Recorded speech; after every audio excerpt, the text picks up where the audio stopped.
Most people reuse the same username everywhere. That one habit quietly connects every account they own. This tool finds all of them from a single search. This is Sherlock. Sherlock checks one username against hundreds of websites at once. Social media, forums, developer platforms, everything, and reports back exactly where the username exists. It's pre-installed on Kali Linux, and it's one of the most widely used username correlation tools in OSINT work.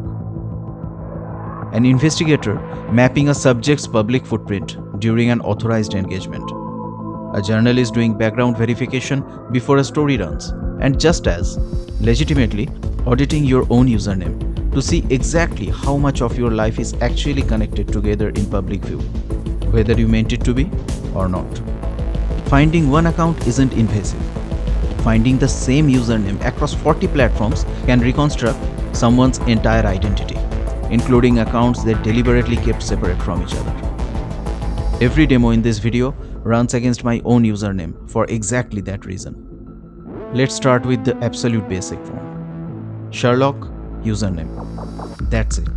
That alone checks the username against every site in Sherlock's list and prints a line for every match with the direct URL. You can also check variations of the username in one run using the wildcard. Sherlock swaps it for underscores, hyphens, and periods automatically. That single command checks John_Smith, John-Smith, and John.Smith in one pass. Useful when you don't know exactly which separator someone used.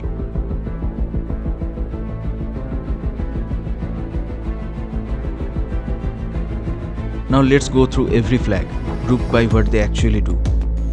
Output and export. It saves a single username's result to a specific file.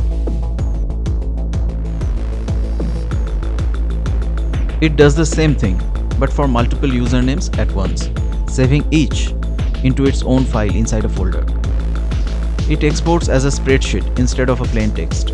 Genuinely useful if you are feeding this into a report or a bigger dataset.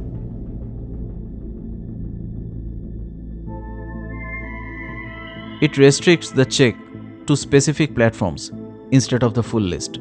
Much faster if you already know what you are looking for.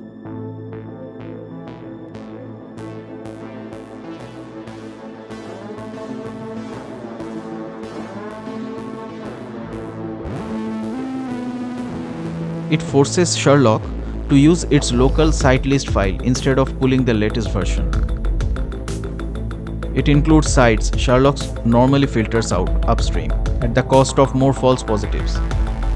It includes adult content sites, which are excluded by default. It routes through a proxy of your choice instead.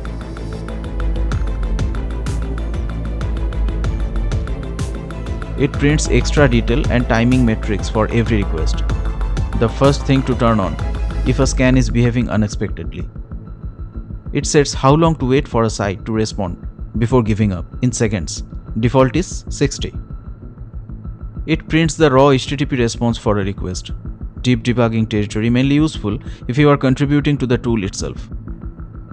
It shows sites where the username was not found too. It strips the color terminal output, useful for logging to a plain text file cleanly. It automatically opens every found result in your default browser once the scan finishes. It just prints the installed version and dependency info. That's every command Sherlock has. But the real takeaway isn't the flag itself. It's the 5 minutes you should spend right now, running this against your own username and actually looking at what comes back. If something surprises you, that's the point. Subscribe for what's next. I'll see you on the next one.